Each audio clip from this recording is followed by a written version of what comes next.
ছিল না। আমার টাকা পয়সা সম্পদ এই মুক্তিযোদ্ধা পরিবারের সব গরিবের জীবন মান উন্নয়নের জন্য আমরা ব্যয় করেছি, আগামীতেও ব্যয় করব।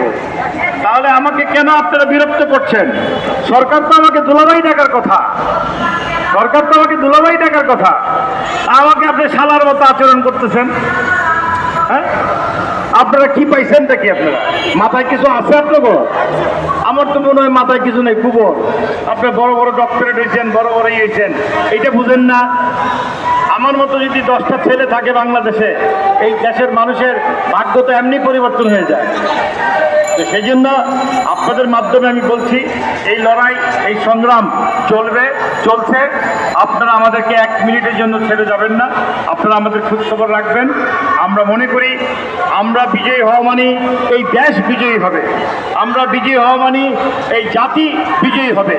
এখানে কোন উপদেশটা খুশি হইলো, কোন শুয়োরের বাচ্চা নাকশ হইলো, কিচ্ছু আসে যায় না। এরা শুয়োরের বাচ্চা, এদের কি হইলো না হইলো আমাদের কিচ্ছু আসে যায় না।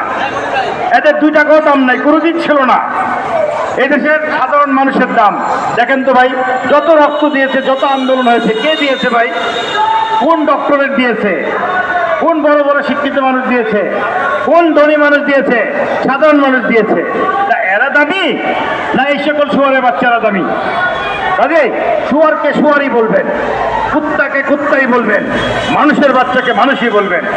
এই বলার অধিকার 52তে আমরা পেয়েছি, আদায় করে নিয়েছি। এই বলার অধিকার 71 আদায় করে নিয়েছি, 24 আদায় করেছি।